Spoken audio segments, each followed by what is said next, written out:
So, if everyone could please take note of the furniture about them, I'd feel more comfortable. There's something about furniture and Martians, a secret code, an implied relationship. If you are really in tune with language, the Martians will move all the furniture while you're distracted by the transmission, and there just isn't enough room in here to deal with that. Trillions of years ago, there was an event, or at least we imagine there was an event. We call it the Big Bang. I'm not sure, but I think it was the beginning of conceptual poetics. But in the time of Emanuel Swedenborg, it was called the language of angels.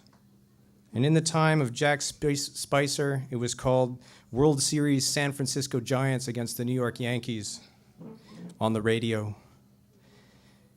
And at the same time, tiny scientists were listening to the farthest reaches of space, thinking they were listening to the sound of the origins of the universe, even if it was actually the ever-expanding transmission of our imagination. Tonight and forevermore, we call it Recipes from the Red Planet. Hold on to your chairs and tables and welcome your host for the following reading, Meredith Quartermain.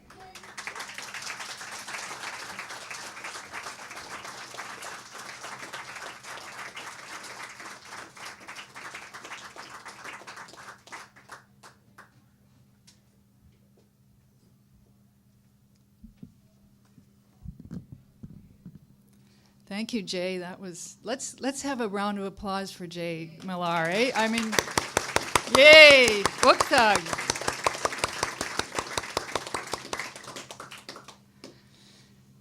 Yeah, so there is a Martian connection. Spicer was famous. Jack Spicer was famous for his idea that poetic energy came as though you were tuning into a radio, somewhere out there. I always imagined it would be out in the distant planets or stars somewhere, or that it was like Martians somehow messing around with your head. And so there's an epigraph to the book, and it's his version of this notion of poetic energy. Spicer says, "It's as if a Martian comes into a room with children's blocks, with A, B, C, D, E, which are in English, and he tries to convey a message. This is the way the source of energy goes. But the blocks, on the other hand, are always resisting it." And so I was absolutely thrilled that Susan B., the New York painter, allowed me to have her painting on the cover of the book, and also illustrated the book, did 6 graphic illustrations through the book. So I guess they're not projected, but they're really wonderful too. She's got a great whimsical sense of humor. And it goes well with the pieces, I think. I'm going to read 4 pieces. These pieces are written as prose, but they make use of whatever poetic techniques they feel like. A number of them have to do with the weather. There's one on rain and snow and sun. And so I'm going to begin with one on frost. Frost. No Bienstock dude me. Nimble, quick, look for some other Casanova, nor do I hang in pulpits or lanterns. I've never seen a playing card. And as for flat tires, what would I want with those? Or asses or pines or cheese or rabbits? Squire of all trades? Not me. I've only one. I paint, I imagine, I work and embellish. A spinster sent by stepmother into the forest, a lass, a wench, even a damsel, I cover with silver acanthus, diamonds and crystals. Oh, femininity, are you warm, dear? Please do have this furry muff, my girlishness. This fuzzy pom-pom hat and blue fox stole? And why not, my little womanhood, these thigh-high lace-up platforms? Come, my ivory gal, ride up on my charger. Don't mind his icicles. Off we go to Castle Neve. Just one thing. Never must you ever touch my staff, my wand, my baton, my walking shaft. Please do not tap or brush, graze or nudge. Do not glance, do not rub, do not urge my impasto painting rod. For if you do, my perfect cupcake, what will come? The most thoughtless impossibleness.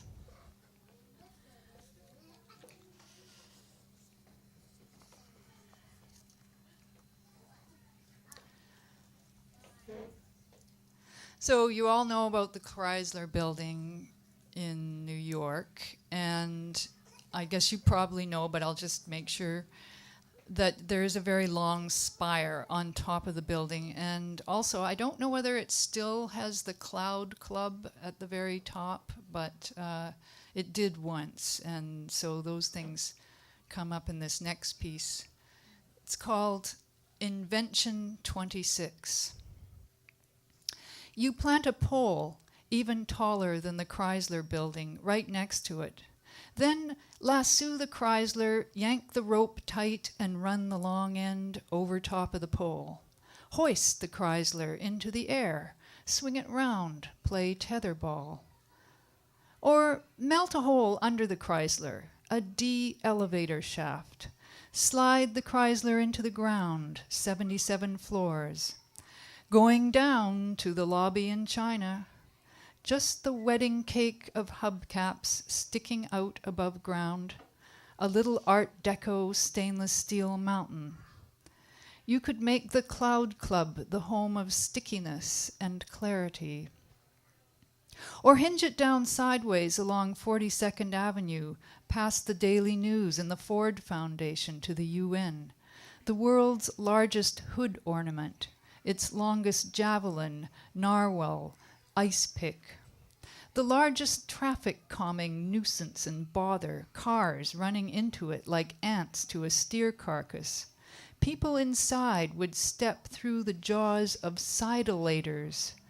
Going east, all aboard. They'd colonize the horizontal walls and vertical floors of history on its side, crawling in and out its eye sockets and fading rib cage. They'd settle into its skeleton. They'd hang out shingles, clotheslines, and flags, set up cook stoves and potted plants, grow a row of stalagmites from the gridwork of windows, a row of saplings from the fallen tree, a line of mile-high crenellated termite nests.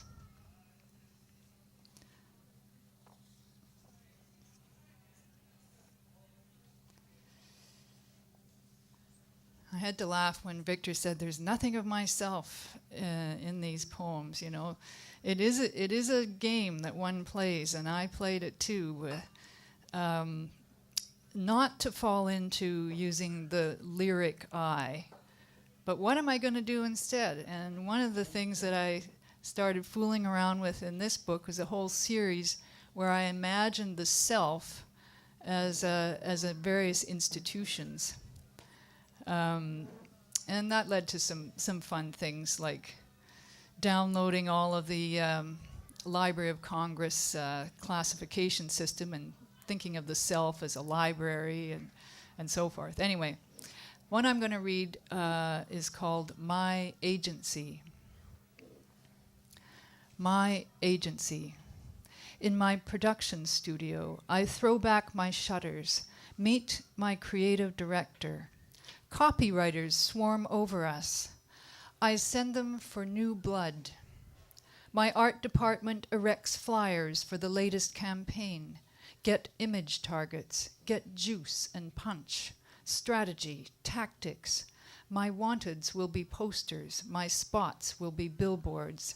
Let me poke digits into clients of myself. Friction, force fields, magnetism, I research. Dig up enzymes and yeasts, get multiplication, get logos, map competitor apartments. Means, no. Trump, yes. Authority, no. Coup d'etat, yes. Importance, no. Signify, yes. Exert, no. Muscle, yes. Rule, no. Sublimity, yes. Clout, no. Conductive, yes. Pressure, no. Dispatch, yes. Use, no. Capacity, yes. Force, no. Morph, yes. Convert, no. Midwife, yes. False job starts chides my traffic boss. I ring the phone of myself, make weathercocks of myself, international standard self numbers, epaulettes and bugle calls. Ripen them, says my she. Brew them in my market niches, my slots and buttonholes. Your my is not my, I say to my she. Your my is not her my, just as my she is not her me, and my her my is not your my she. All the better to eat you with, my little she-me, my sweet her your me in my wheel teeth. Oh, come to me, my rifts and ha-has, my honeycombs of surge and dint, for it is very dark in this stomach.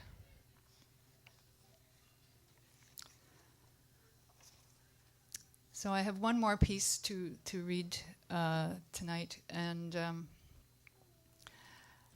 what I'd like to say about this is that it was one of those pieces I did not know, and I think this is the way to be. Just didn't really know what I was writing about when I wrote it, but afterwards I realized that I was thinking about my mother's death. The piece is called Gray. Always the white noise of my boss, the chalk walls and alabaster windows, the ledgers, the color of teeth. Stack the sheets, keep the sheets stacked. Now roll them out to shipping. Get another batch, keep the sheep walking up the ramp. Pull off the petals, the lily petals, the rabbit petals, the pearly petals, the ricey petals. Throw away the stalks. Don't talk, just do. Do it platinum. No ink, no. Never do I want to see ink. Never do I want to see coal. Never do I want to see raven. Never ebony, never jet, never soot, never tar. Look at my snow. Look at my milk. Look at my swan, my narcissus, my eyeball. Boss, I am crow. Shut up and do. Boss, I am shadow, I am slate. Shut up, box the ivories, mark the ledgers. Boss, I am midnight, I am pitch. See me, boss, I am charred silhouette. Shut up, subaltern, and count the eggs into their cotton puffs. And when you've done that, pack up my ledgers, clean out my desk, and say goodbye to me, because you will now be boss, and you must fire Gray. I, boss? I, in the head desk? I run the ledgers, free from the white noise and alabaster windows? I went to Gray's desk. Gray, the gunmetal thundercloud, Gray, who faithfully stacked, counted, rolled out, shipped, and reported. Gray, the mousy, ashen donkey smoke, who morning, noon, and night kept the sheep and rabbits walking in milky tapioca. Gray, I said, I am sorry. I reached out a hand. We held hands across the desk and looked into each other's eyes for perhaps the only time. A terrible plow had cultivated the cheeks and forehead of Gray.